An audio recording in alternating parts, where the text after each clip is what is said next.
मित्र हो, पंतप्रधान नरेंद्र मोदी यांनी खर्च कमी करण्याचं म्हणजे काटकसर करण्याचं आवाहन केलं आणि आपले मुख्यमंत्री देवेंद्र फडणवीस हे चक्क बुलेट वरून विधान भवनामध्ये दाखल झाले. भारतीय जनता पक्षाच्या लोकांनी याचं मोठं कौतुक केलं, ते करणारच, पण विरोधकांनी मात्र याला नौटंकी म्हटलं. नौटंकी, नाटक, ढोंग. ज्येष्ठ नेते शरद पवार यांनी तर याला दिखावा म्हटलं.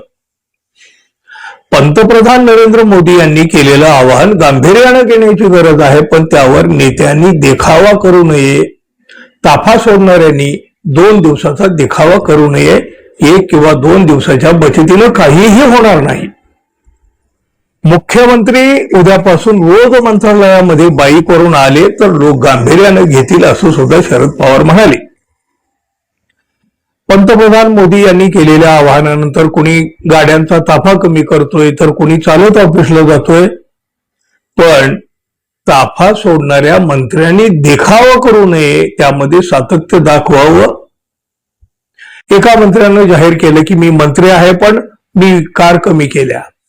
17 कार होत्या, त्यावरून आम्ही 8 वर आलो आहोत. मंत्र्यांच्या ताफ्यामध्ये 17 गाड्या कशाला हव्यात? गेल्या 4 वर्षापासून माझ्या ताफ्यात फक्त 3च गाड्या आहेत, हे सुद्धा शरद पवार यांनी आवर्जून सांगितलं. सामाजिक कार्यकर्त्या अंजली दमानिया यांनी तर देवेंद्र फडणवीस यांच्या या बुलेट सवारीला ही देशभक्ती नाही तर फोटोभक्ती आहे असं म्हटलंय. मुख्यमंत्र्यांचा केवळ एक फोटो ड्रामा होता. फडणवीसजी, तुम्ही 1 दिवस बुलेटवर आलात, बाकीचे दिवस काय? महापौरताई 1 दिवस स्कूटरवर, तर मंत्री नितेश राणे 1 दिवस पायी, मग बाकी 364 दिवस काय?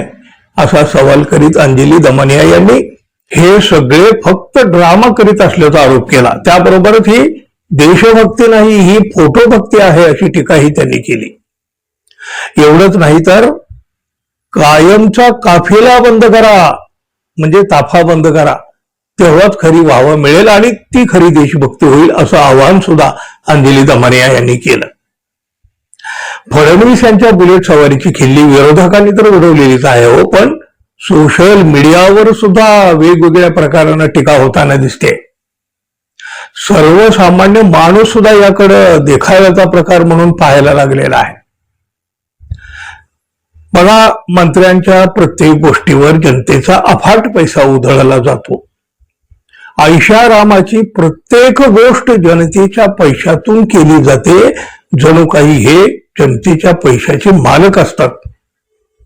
आणि मग अशा परिस्थितीमध्ये 1 दिवस मुख्यमंत्री बुलेटवरून विधान भवनामध्ये आले म्हणजे सगळं काही भागलं असं नाही होत. मग लोक याला नौटंकी म्हणणार, ढोंग म्हणणार, नाटक म्हणणार आणि फोटो भक्ती सुद्धा म्हणणार. मित्र हो, तुम्ही काय म्हणणार हेही जरूर सांगा. आणि आपण अजून आपल्या चॅनलला सबस्क्राईब केलं नसेल तर कृपया सबस्क्राईब करावं, ही अपेक्षा तर आहे, असतेच. धन्यवाद. पुन्हा भेटू. नमस्कार.